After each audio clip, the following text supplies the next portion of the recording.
بسم اللہ الرحمن الرحیم۔ نویں جماعت کی نونہالان، جیسا کہ ہم کل نظم نئی تہذیب اکبر الہ آبادی سے ماخوذ اشعار کی تشریح کر چکے ہیں، آئیے چند اور اشعار کی تشریح اور تفہیم آج ہم اس درس میں پیش کریں گے۔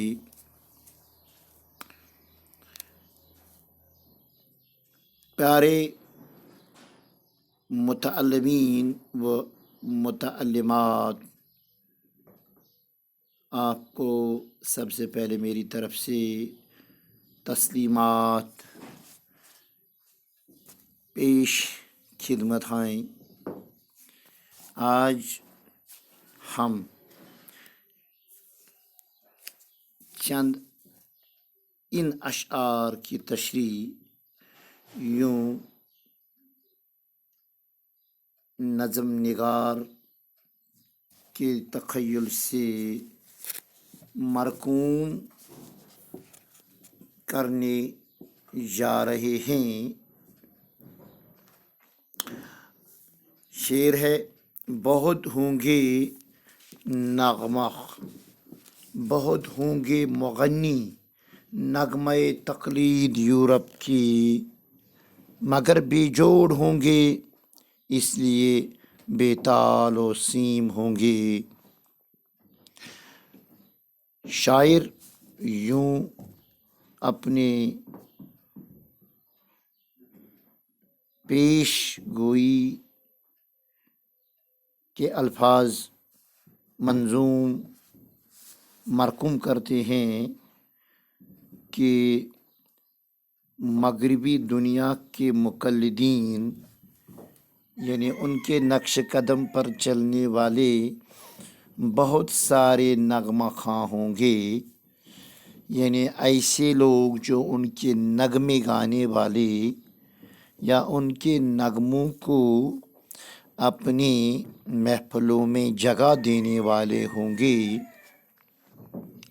مگر بے جوڑ ہوں گے، اس لیے بے تال و سیم ہوں گے۔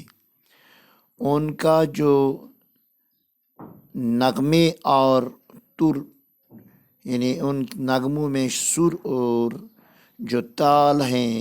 وہ ہماری تہذیب و ثقافت سے مناسبت نہیں رکھیں گے، چونکہ ان کا جو طرز زندگی جداگانہ ہے، لیکن ہماری زندگی میں اس دوسرے قوم و ملت کے ان اداؤں میں تقلید کرنے والے حقیقی معنوں میں زندگی میں اتفاق نہیں پائیں گے۔ وہ دور سے لگے گا کہ یہ بے جوڑ اور یہ وہ طریقہ ہے، وہ عمل ہے، وہ نغمہ خوانی ہے جو ہماری تہذیب سے مناسبت اور موافقت نہیں رکھتی ہیں۔ اور فرماتے ہیں: ہماری اصطلاحوں سے زباں نا آشنا ہوگی، لغات مغربی بازار کی باشا سے ضم ہوں گی، یعنی زبان کا معیار بھی گر جائے گا۔ جو معیاری زبان جس میں اصطلاحات، استعارے اور تشبیہات کا استعمال ہوتا ہے، تو زبان دانی سے ناواقفیت رکھنے کی وجہ سے دوسرے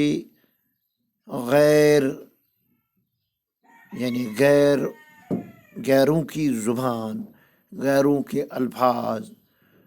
کو اپنانے میں وہ چاشنی، وہ دلکشی نہیں رہے گی۔ نتیجہ کے طور پر زبان اور زبان میں الفاظ کا انداز اور وہ تخیل جو وہ اپنی مادری زبان میں پیش کر سکتا ہے نہیں کر پائیں گی۔ اس طرح غیروں کی زبان اپنانے میں اپنا تخیل صحیح سمت وہ پیش نہیں کر سکتے ہیں، اور زبان کی حیت اور اس کی وہ جو حیثیت ہے، وہ معیار جو ہے وہ دھیرے دھیرے بہت گر جائے گا۔ آگے فرماتے ہیں بدل جائے گا معیار شرافت، چشم دنیا سے زیادہ تھے جو اپنے زعم میں وہ سب سے کم ہوں گے۔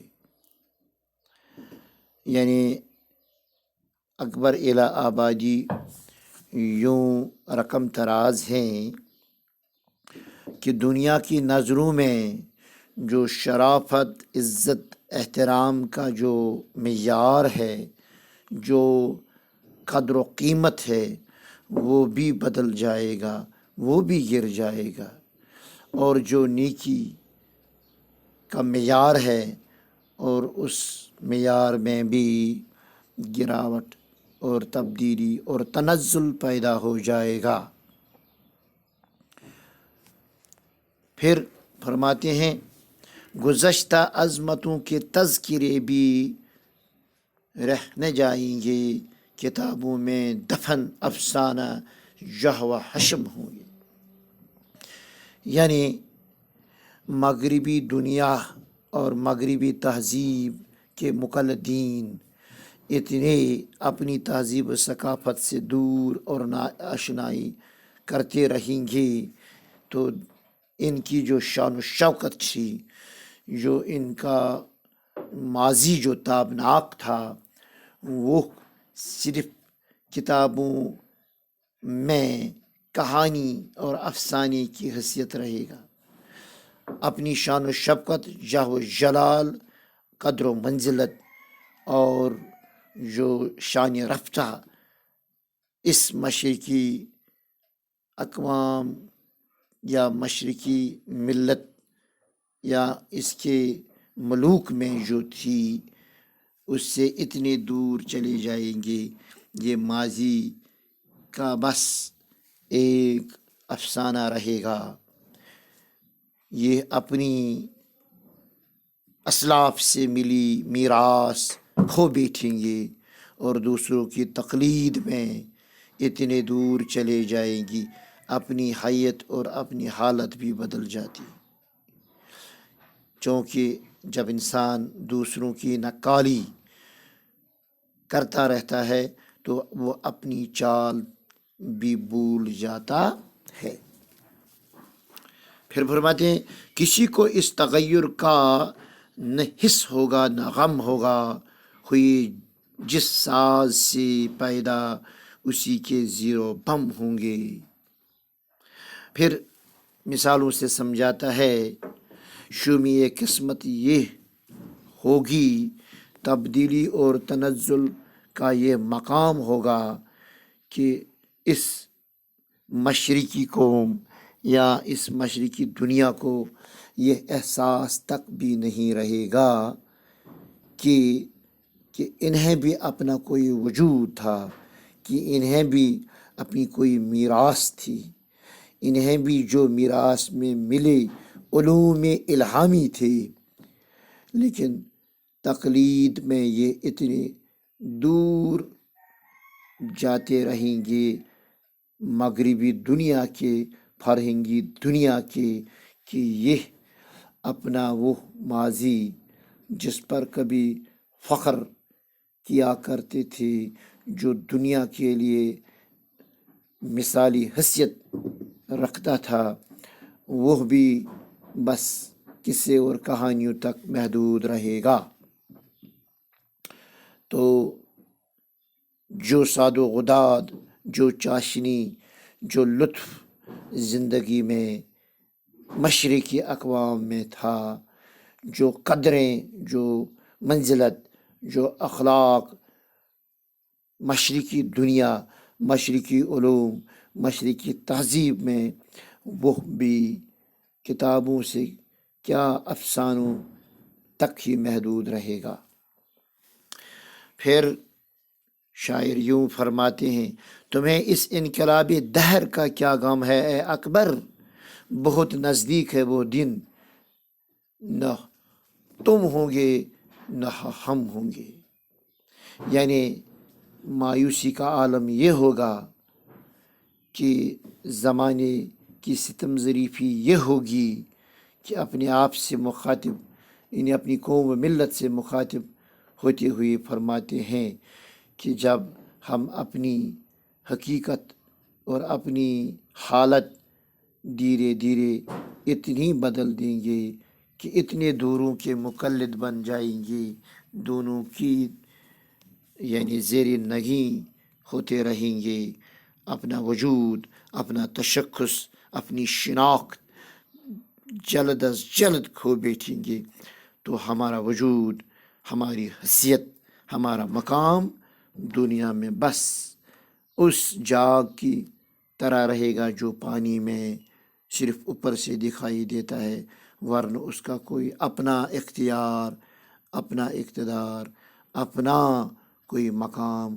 نہیں ہوتا ہے۔ لہریں دریا کی جہاں انہیں لے جانا چاہتی ہیں تو اس جاگ کو وہ لے سکتے ہیں۔ تو اسی طرح اس تہذیب مشرق کا وجود بھی اتنا کھوکھلا ہوتا رہے گا، اور اس پر دوسری تہذیب و تمدن کی یلغار ہوگی، ہمیں اس چیز کا احساس تک بھی نہیں رہے گا۔ تو اس طرح شاعر اپنے منظوم کلام سے ہم لوگوں کو، ہمیں یعنی مشرقی دنیا کو خبردار کرتا ہے اور تنبیہ کرتا ہے کہ تم غیروں کے مقلد اتنے ہو گئے کہ تمہارا اپنا وجود بھی ختم ہو گیا۔ حقیقت یہ ہے کہ جس تہذیب و تمدن میں ہم اس وقت پنپ رہے ہیں اور چل رہے ہیں،